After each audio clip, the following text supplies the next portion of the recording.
Now, you get a sense of the dynamics, of the problematics in this. In other words, we are debating the meaning of words.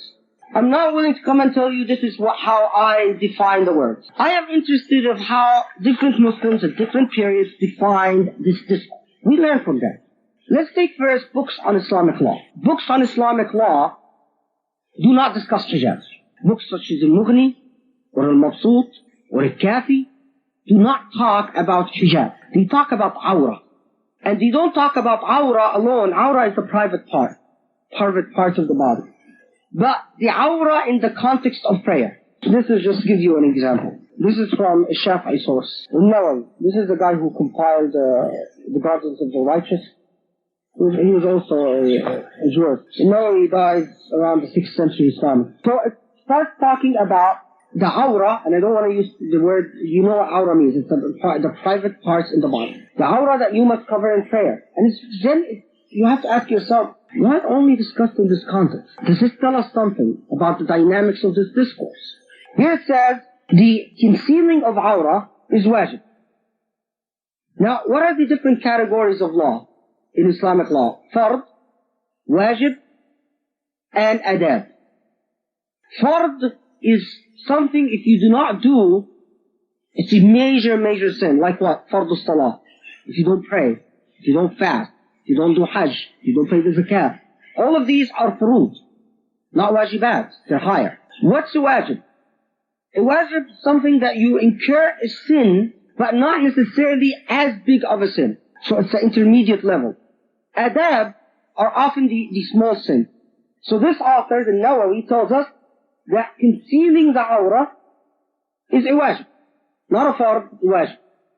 Right away, you start, in fact, no Islamic source ever said that concealing the awra is a fard. But you hear it in mosques all the time. He's talking about prayer context. Now, you hear it all the time because you don't realize the distinction between fard and wajib. I mean, this is the level that Muslim discourses have reached. They don't even know the distinction between the fard and wajib. And then he says that she should cover everything. He quotes the Quranic verse that we're talking about. And he says that some have said she can reveal the hand and the face. Some have said that revealing the feet is okay as well. And they have debated mifraq al-ras, at what point of the head. And then here's a very interesting point. And know that this law applies only to the free women. Bil-hurra. Applies only to free women.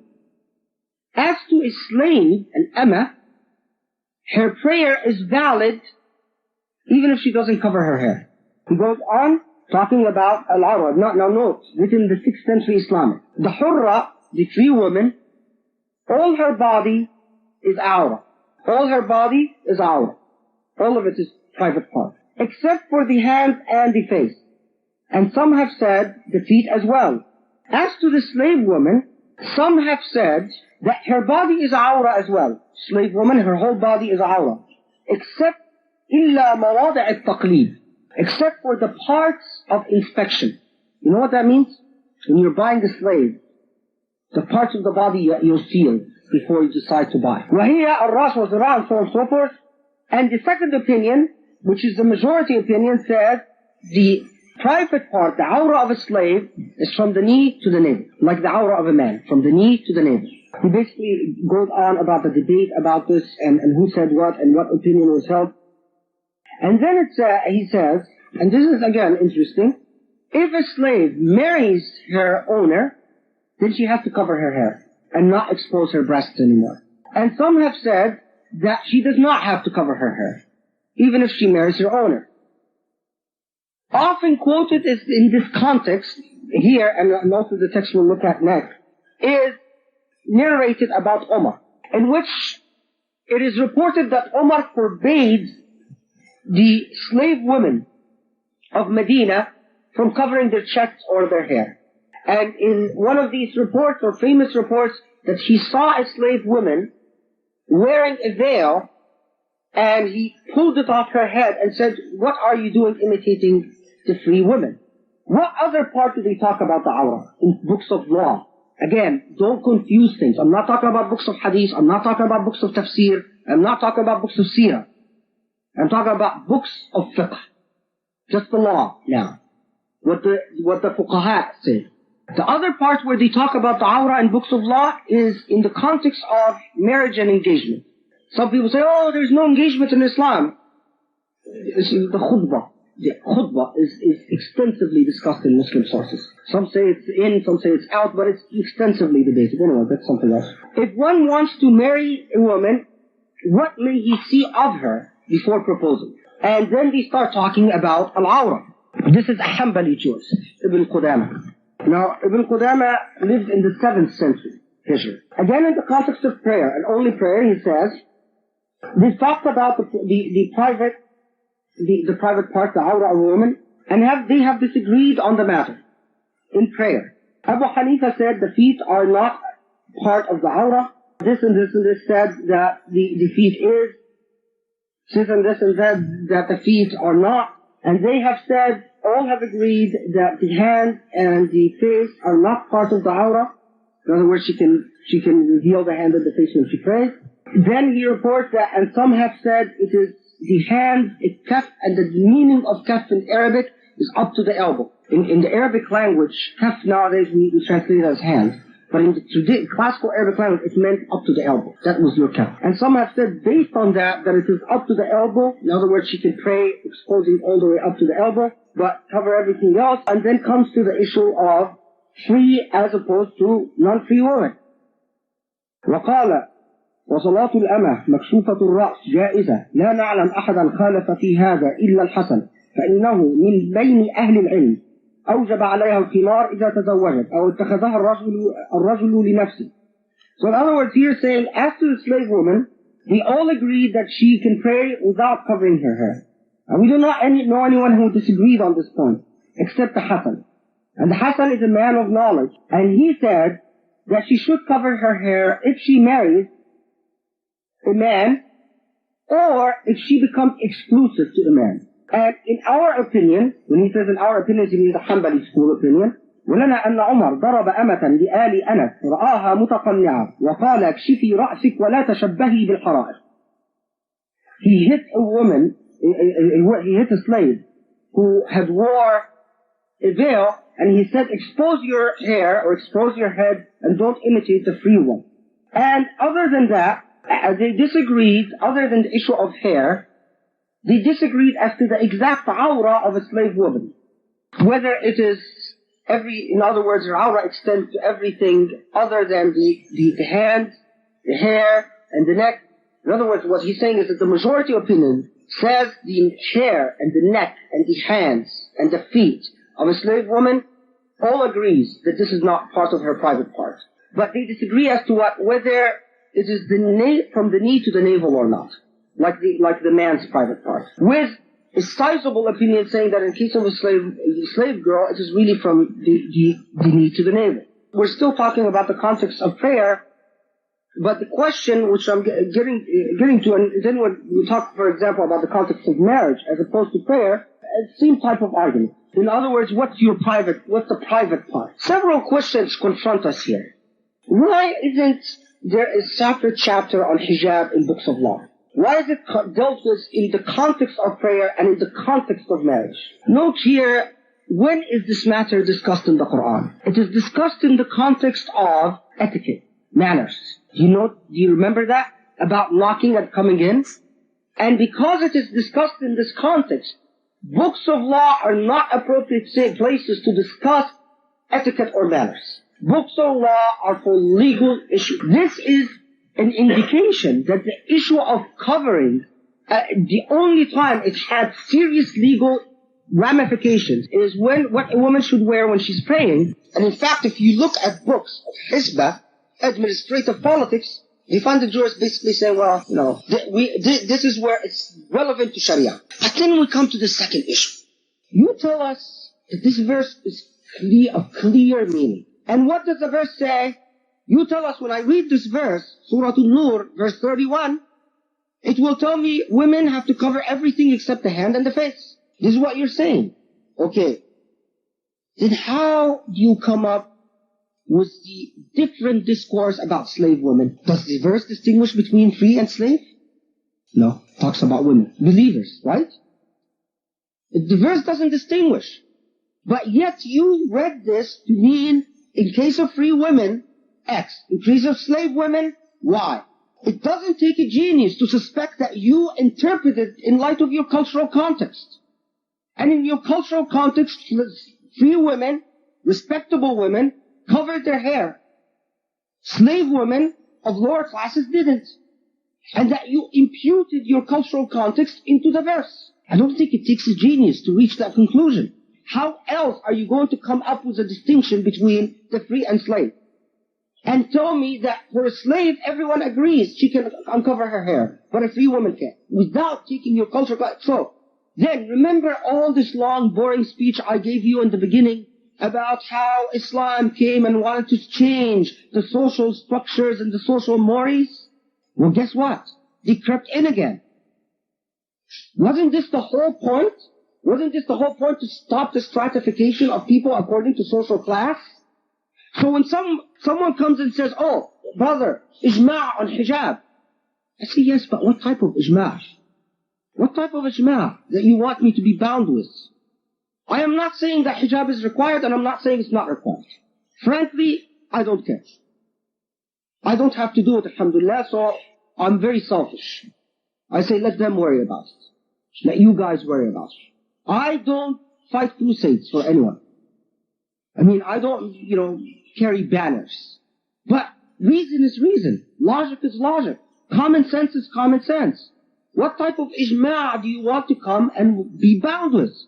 The rule of jurisprudence is, you have a law. Law may not be adopted in part and left in part. Why? Because the Quranic verse, تُؤْمِنُونَ بِبَعْضِ كِتَابٍ وَتَكْفُرُونَ بِبَعْضٍ.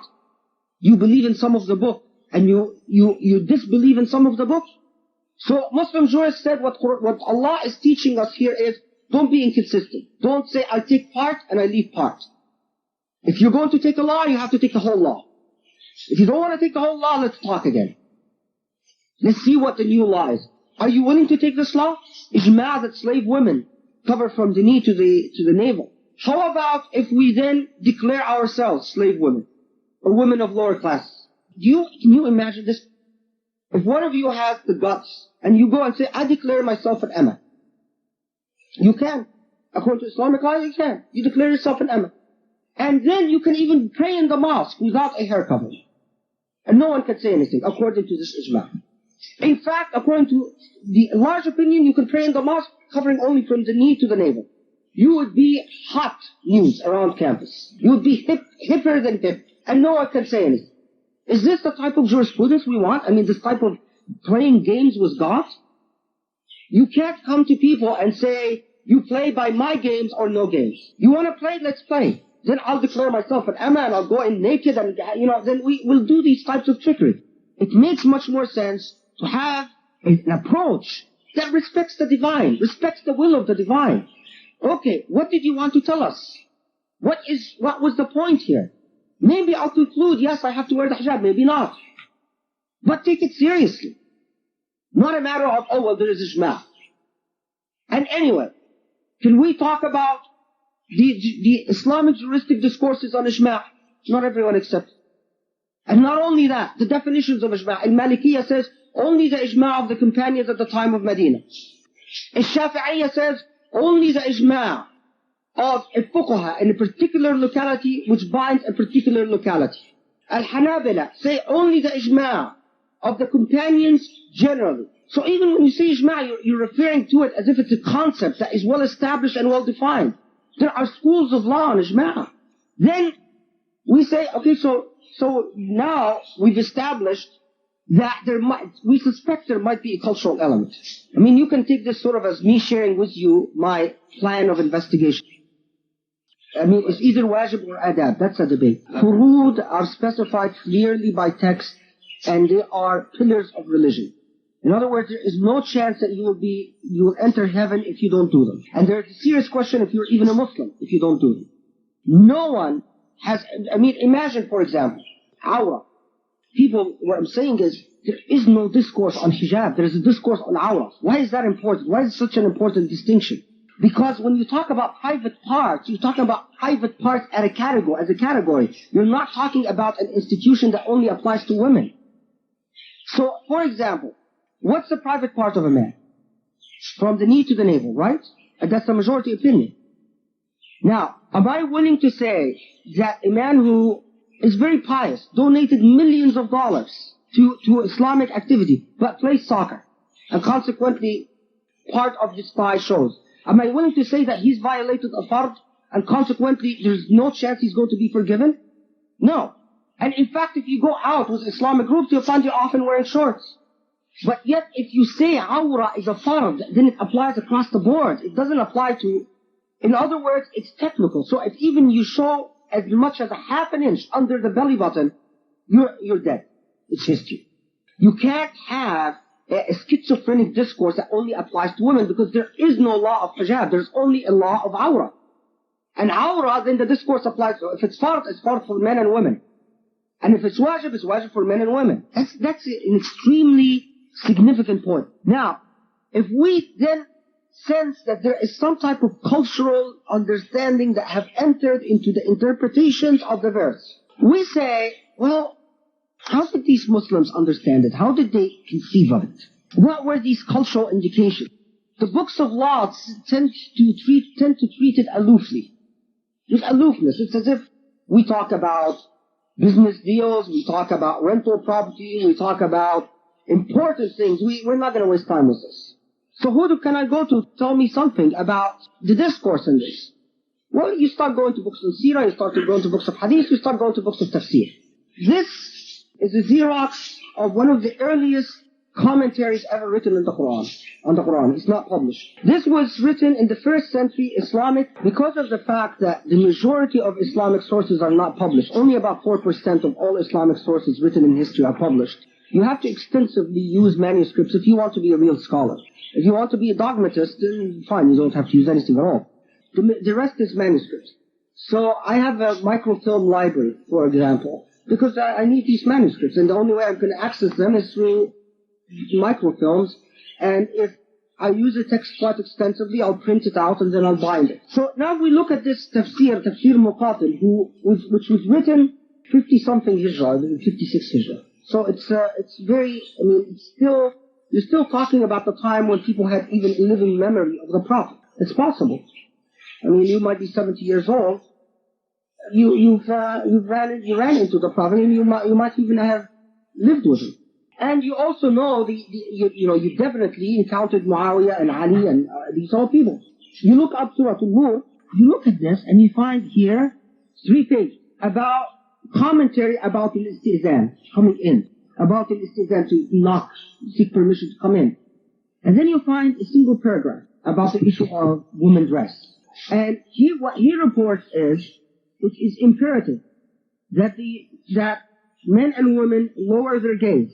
For the Prophet said, and it has been reported from some of the companions, that was quite common in the very early age not to specify the companion report, that the rights of your, haqq al-farj means your private part is entitled for protection. And this verse was revealed about a woman called Asma bint Murshid. She had, Bani Hari'ah Nah, or Nakh. Often they leave the dot out. What Nakh means is like a gathering place for women. So Asma bint Murshid had this structure, and women used to go there and come from it, exposing their chest and their legs and their hair. And the people in Medina disliked that, or found that to be ugly. Ma aqbaha hada. So that the verse was revealed, and the meaning of Zina is that they may show their earrings, and note here, their earrings and their eyeliner. You know what the kuhl is? Stuff you put around the ear, their eye. That they may show that. And it exhorts them to be modest and preserve their chastity. It doesn't tell us anything about what you encounter later. Then, so, note here, he doesn't report the hadith from Aisha, he doesn't report any. Now, there's another tafsir, but I didn't have time to print it out. It's Ta'alibi. There are two Ta'alibis. There's Ta'alibi in the 5th century and there's the original Ta'alibi. The Ta'alibi in the 1st century, late 1st century. And the Ta'alibi says that basically gives the verse an interpretation of modesty. That's it. I mean, it says a call for modesty. So then we continue our search and we look to certain things on Quranic commentary. A lot of the Quranic commentaries do not give us something that new. This one, for example, reports something that is a bit, that it has been reported from the Prophet that Zina means the hands up to the elbows, the face, and the feet. And then, basically, other than that, nothing new here. These two Quranic commentaries I sort of looked at and closed, are basically agree with the fuqaha that her private parts is everything except for her face, her hand, her feet, and that's it. There's debate over the feet, there's debate over the neck. And there's debate as to whether the hand includes up to the elbow or not. Well, the point I'm trying to tell you is that you even have to have historical depth in research. You can't just go to a single source and open it and, okay, I read it, Assalamu alaikum. You have to have historical depth. You have to begin from the beginning and trace. Exactly like an investigator, exactly like someone would investigate a scholarly issue, an academic issue. Al-Mawardi, in this tafsir, gives it a rather very interesting bend to it. He says, they have disagreed between the type of zina. And some said that the zina intended in the Quran is the وَلَا يُبْدِينَ زِينَتَهُنَّ, is a zina zahira, the zina that is always apparent to the outside, and the zina al-batina, the concealed zina. So in other words, they disagreed what is intended by the word zina. Those who said a zina al-batina, that it means a zina, the concealed zina, that it means tafakhur, bragging. Very interesting. When he reports that opinion, that there was an opinion that what the Quranic verse is saying is lower your gaze, cover your private parts. And why is that opinion? Because it says cover your private parts and then talks about zina. And so, well, why would it repeat itself? So what they use certain linguistic issues about zina and say, well, it means that do not arrogantly display your positions, their social positions. Then Marty says that this opinion was rejected by the majority, and the majority have said that this verse is about al-nazar wal-iltizam. In other words, looking at something with enjoyment. And they have debated as to what you may look at. And they have said that all forms of looking with enjoyment are haram, while others have said only those things that you are not allowed to look at. In other words, you might look with enjoyment at things such as the face. Which would be, again, if you said that in the mosque today, people would kill you. But he reports it. Doesn't mean it's right. He reports it. He had the integrity and the honesty not to appoint himself God and censor God's religion for God. He's quite humble. He said, it's my job to report this, and that's it. And then he tells you his opinion at the end, of course. And then he says that they have disagreed, and this is where Maududi comes in. As to the meaning of khimar, he tells you the two opinions I've told you. He says, however, some have said that the khimar is what comes down on the face. And that the Arabs knew no other khimar. And what the verse is referring to is that veil that comes down on your face would cover your chest. Because the Arabs, according to this opinion, used to walk around covering the face, the woman of high noble status covering the face, but not the chest. And then he said, as to the rest, it's actually, and note here the very interesting discourse, that it emphasizes that proper zina must be shown to the husband, not to other than the husband. And then he reports a hadith that the Prophet had condemned a woman who does not put eyeliner or whatever that is defined, for her husband. In other words, she doesn't care what her husband thinks about the way she looks, but it's an interesting, I mean, he sort of flipped the argument. A bit later on, he says, and some have said, now we start getting into sort of the interesting stuff. He says that some have argued, Abdullah ibn Abbas have argued, he's one of the companions, that she appears, that a woman appears normally with her arm exposed up to the elbow, the feet, the face, the neck. And they have said, اعتبارا بالعرف والعادة. Very important. اعتبارا بالعرف والعادة. That, and we understand this according to the urf, to what people do, and ada, the customs. Now, here it provides us with a hint of the problem we're confronting with the distinction between slavery and free women. Did that school come in to read this verse according to urf and ada?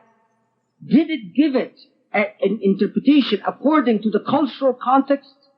Well, when we looked at the first century tafsir, we didn't find it. It doesn't make any distinction. It doesn't even mention anything. Then when? When did it come in? Already Mawardi, he's in the 4th century, and he tells us in the 5th century, and he tells us it's already in. The distinction is already in. It comes in more or less during the Abbasid Empire. That's really the first time it's mentioned. I have one of the richest manuscript microfilm libraries probably in the world. And I have researched different commentaries. And the first appearance it makes is in the early Abbasid age. So that's about 130 Hijrah. So by the 2nd century, this verse is given, the distinction, what I'm talking, comes in. The distinction between a free woman and a slave woman comes in that late. That's quite late by Islamic jurisprudential standards. If the early tafsirs don't give it any specific context, can we then suspect that when the cultural interpretation started coming in to distinguish between a free woman and slave, it also came in to define what a proper woman would do or not? I mean, why are we going to say, oh, the cultural interpretation influence the distinction between woman and slave, but nothing else? But we cannot simply act on suspicion and rely on that. So we continue our investigation and try to look for some type of confirmation. We find this extremely interesting opinion from the 5th century Hijrah. He says, in all these issues, this is the Quranic commentaries. He's explaining why she's allowed to reveal her, to not allowed to show her hands and her feet. He says, because in concealing them there is hardship on a woman. حرج لأن سطرها فيه حرج فإن المرأة لا تجد بدا من مزاولة الأشياء بيدها. Because in covering them there is hardship upon the woman. And woman has no alternative but to approach these things with her hand. Consequently, there is a need for her to reveal certain parts of the body. And then he goes on, he says, and for example, when she appears in court, when she prepares her marriage, when she walks in the road, when she does this and that. Then he says, يعني إلا ما جرت العادة والجبلة على ظهوره والأصل فيه الظهور وإنما سومح في الزينة الخفية and so on. And then he says, well, this is recognized according to what is known by al-ada wal-jibilla. Jibilla means your natural state, what you naturally or instinctively think. Custom, ada is custom, and jibilla, natural state. And he is justifying the law on the basis of what? Haja, need. This is what a woman needs to do. Then he talks about the issue of khimar and hijab, and he says the women in Medina, the openings in their chest used to be very large, and they used to throw their veils behind their back. Consequently, their chests were completely exposed. The order came that they must turn their veils to the front to cover the chest. And then he goes on into further specification. He says, but they have disagreed as to where the original position of the khimar was. In other words, even if it came from the head, did it come from here, or was it attached to the back like in a ponytail? That doesn't tell you. Okay? This is Tafsir al-Razi, 7th century. He says, some have argued that that recognition of Zina depends on natural intuitions and inclinations. And what would appear إلا ما يظهره الإنسان في العادة الجارية. What would be exposed by a person in common practice and customs.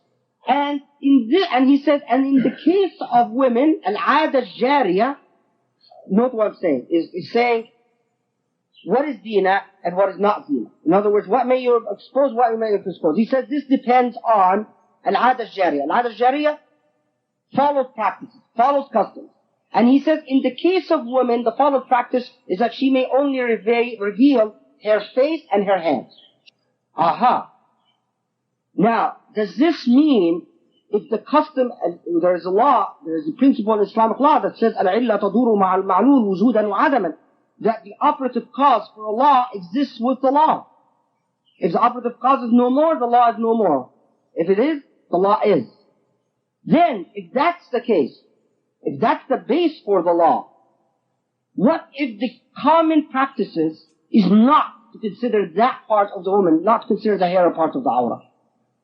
In other words, does the Sharia come and say, this has to be covered. But there is a zone of things varied by custom. Or does it come and say, I will define custom that is appropriate forever? Now, then he says, however, it has been, now note here, فأمروا بستر ما لا تؤدي الضرورة إلى كشفه ورخص لهم في كشف ما أعتيد كشفه وأدت الضرورة إلى إظهاره إذ كانت شرائع الإسلام حنيفية سهلة سمحة. This is amazing part. He says, what was allowed for women to expose is what necessity and needs would require them to expose. He later on says, a slave woman does not cover because she's a working woman. And consequently covering, she's not a woman of high class that she can stay home and be supported. Remember in Islamic law, if you marry a woman of a certain social status and she demands a servant, you have to supply it. And this is for the men. Maybe you didn't know that. But your wife has the right to demand that you supply her with a servant. She can put it even in the condition of contract. I mean, the condition as a condition in the marriage contract. Now, but if that's the issue, that slave women, the distinction, he denies that it's a matter of social status. He says, no, we have nothing against slave women. But it's just that their lifestyle requires them to cover less.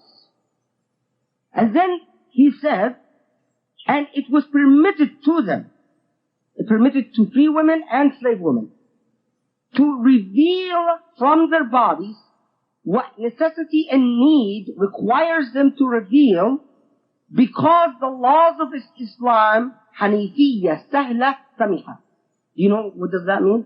Hanifiyya, Sahla, Samiha means they are easy, accommodating, flexible laws.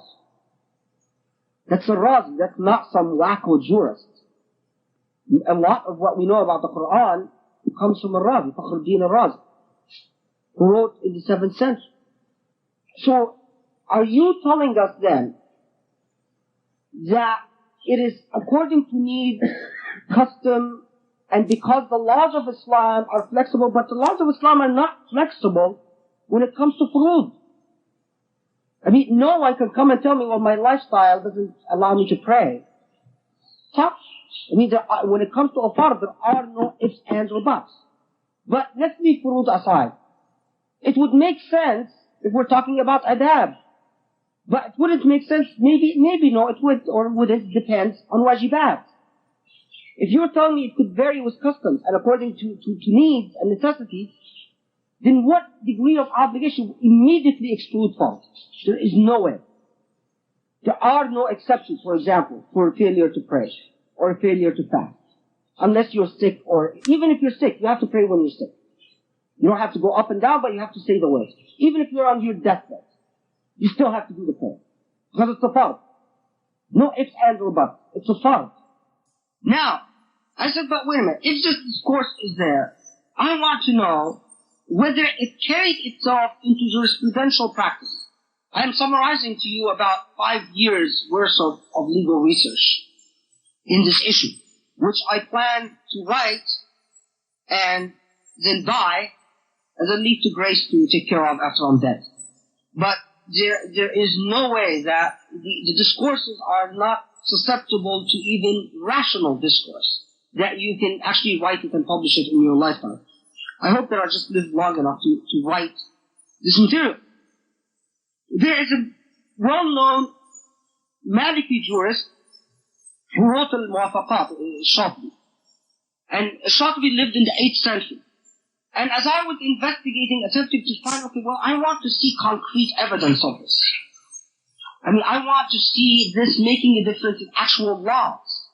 I mean, the jurists are so arrogant about this matter, they don't really talk about it. And is it possible that it just didn't enter into Islamic discourses? I clearly have evidence of veiled women. I have evidence of that. I have evidence of women's face being veiled. I have evidence of that from certain geographic areas in Islamic history and so on. But how about evidence for the opposite? And then, among other places, I found in Muwafaqat the following. He's talking about what is Hasan and what is Qabih. And he says, no, may Allah bless you, that there are things about Hasan means good, and Qabih means ugly, bad. There are things about goodness and badness which vary with the day and age, and place and tradition. Example of that is covering the head. For that varies according to the geographic issue. For it is, in some places, an ugly thing to do, failing to cover the head. And, in fact, he says, في البلاد المشرقية, in the eastern parts of Islamic territory, it is an ugly thing not to cover your head.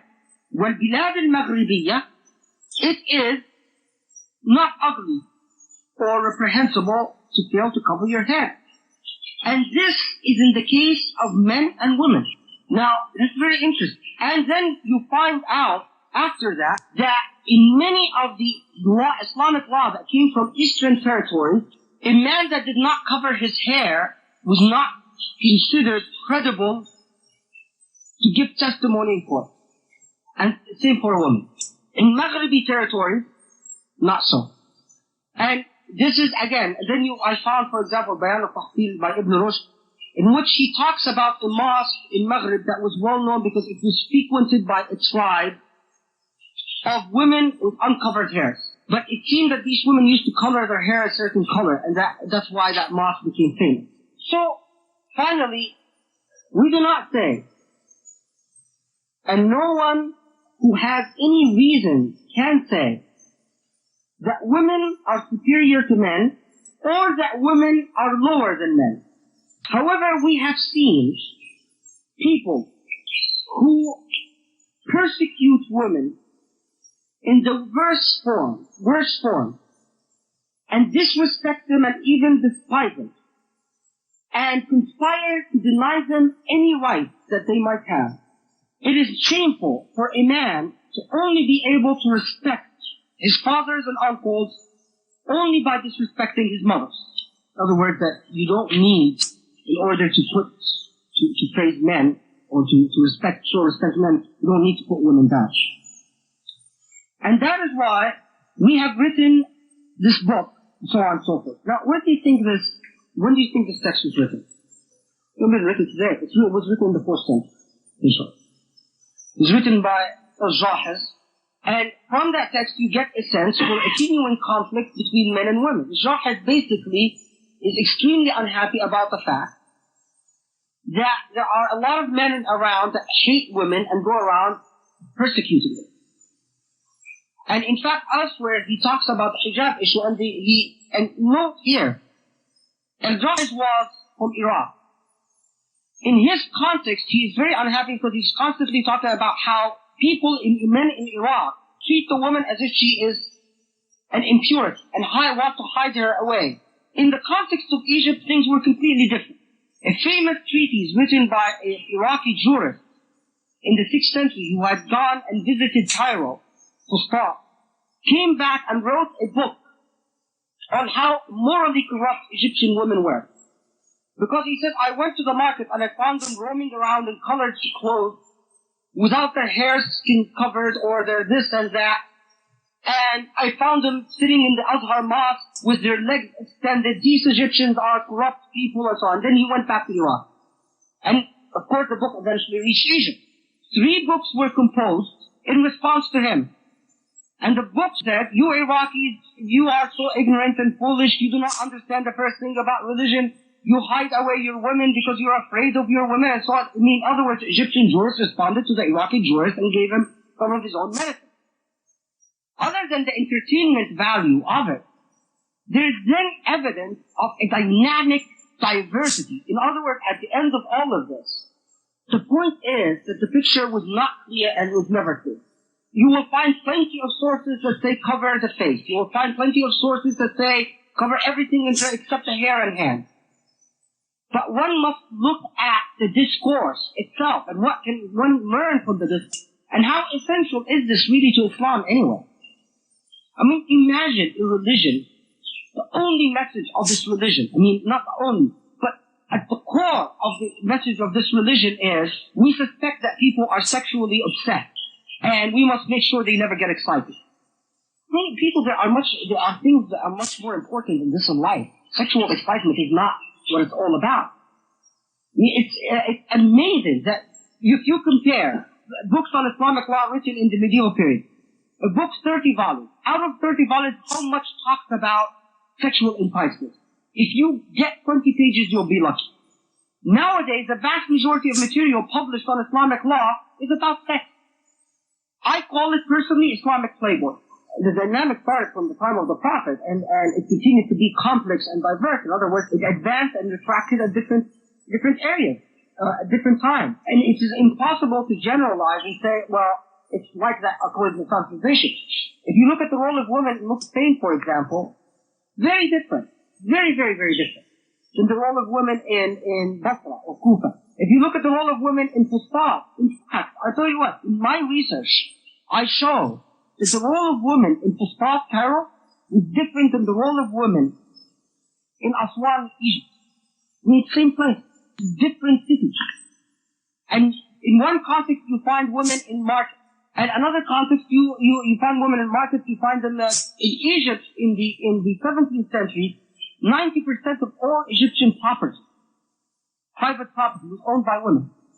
What does that tell? Do you know what it means when 90% of the property, there's a book about that by Afaf Marceau. When all the property is owned by women, it means they're the main employers. They're the ones doing the hiring. Then in the contemporary age, I mean, in the pre-modern age, there used to be debate. People like Shaykh wrote, and he became very famous. And people did not destroy his material and did not make him disappear from the face of the earth in terms of intellectually. All of this material that I'm citing was preserved to us by even the jurists who disagreed with it. That ultimately it's not up to you, it's up to God. And your duty is to represent the different points of view. And for example, the desire to cover everything except the face and the hand, it's based on the uninterrupted practices of Muslims since ages. That since everyone seems to have believed that for a very long time, that it must be so. That's the argument. And on these hadiths that I cited to you, that's the argument. We're the ones who want to accept or not. But the role of women in the contemporary age is a different ballgame. I don't think it has very much to do with the sources at all.